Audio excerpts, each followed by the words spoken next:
Hoje, vamos mergulhar fundo em uma das divindades mais complexas e, sem dúvida, mais poderosas do panteão egípcio. O nome dela é Sekhmet. E para a gente entender Sekhmet, é preciso começar com um paradoxo, porque ela é, na sua essência, uma deusa de contradições. E que contradições, viu? São bem assustadoras. Olha só que coisa! De um lado, ela é chamada de a Dama do Terror, aquela que dança sobre o sangue. Títulos que dão até um arrepio. E do outro, ela é a graciosa, a padroeira da medicina. Numa hora, ela cospe fogo, na outra, cura os doentes. Então, fica a pergunta, né? Como é que pode uma deusa ligada à peste ser, ao mesmo tempo, a protetora dos médicos? Essa era a grande questão que intrigava os próprios egípcios. Como é que forças tão opostas cabem numa divindade só? A resposta para esse mistério começa na origem dela. Para entender o que Sekhmet faz, a gente precisa entender de onde ela vem. E a verdade é que ela não é uma força isolada. Ela é uma extensão direta do poder do Deus Sol, o supremo Ra.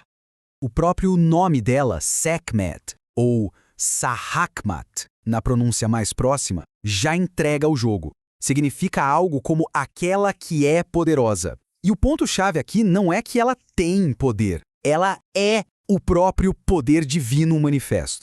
E isso fica ainda mais claro com o seu principal título, o Olho de Ra. Isso é bem mais que um apelido. Existe um trocadilho na língua egípcia. A palavra para olho, iret, soa quase igual à palavra para fazer, ir. Então ela é a executora de Ra, o agente que põe em prática a vontade e o julgamento dele aqui na Terra. Essa capacidade de executar a vontade divina nos leva direto para o seu mito mais famoso, uma história que revela tudo sobre o caráter dela, o mito da destruição da humanidade. Essa imagem aqui ajuda a visualizar o cenário dessa história. Essa narrativa foi encontrada em locais muito importantes, como túmulos de faraós, e faz parte de um texto antigo conhecido como o Livro da Vaca Celestial. O mito se desenrola de uma forma bem dramática. Primeiro, a humanidade resolve conspirar contra o deus Ra, que já estava envelhecendo. Segundo, Ra fica furioso e envia seu olho à deusa Hathor para punir todo mundo. E é aí que a coisa fica séria. Hathor se transforma na leoa Sekhmet e inicia um massacre sem piedade. A fúria dela é tanta que o próprio Ra se arrepende e precisa agir. Ele arma um truque. Manda tingir milhares de jarras de cerveja para que parecessem sangue. E dá certo. Sekhmet bebe tudo, fica embriagada, a sede de sangue passa e o que sobrou da humanidade é salvo. O ponto crucial aqui é que a raiva dela, uma vez solta, virou uma força independente, fora de controle, que quase destruiu o mundo que seu próprio criador tinha feito. Bom, então se existe um poder tão aterrorizante que pode ser liberado a qualquer momento, como é que os egípcios conseguiam viver com isso? Como eles lidavam com essa deusa? A resposta estava em tentar acalmá-la, apaziguá-la.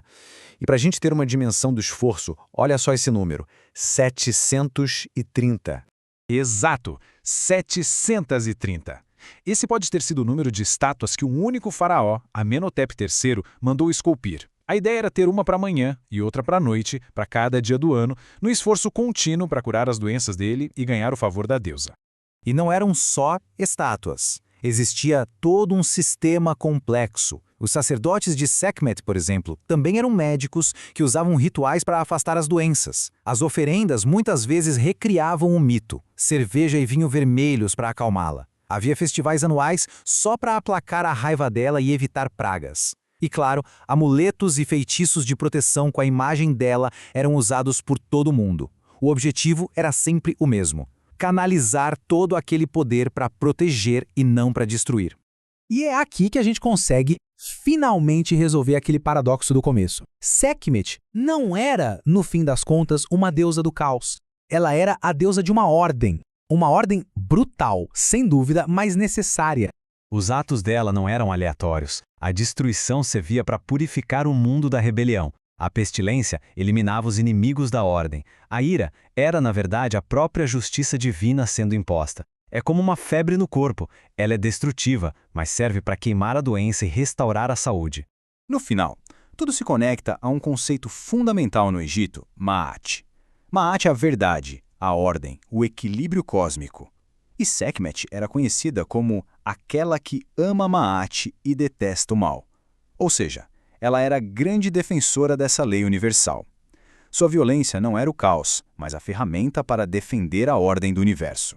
No fim das contas, Sekhmet representa um conceito que atravessa o tempo, uma força fundamental da natureza, que é ao mesmo tempo mortal e doadora de vida. E cabe à humanidade encontrar uma forma de navegar nesse equilíbrio tão delicado.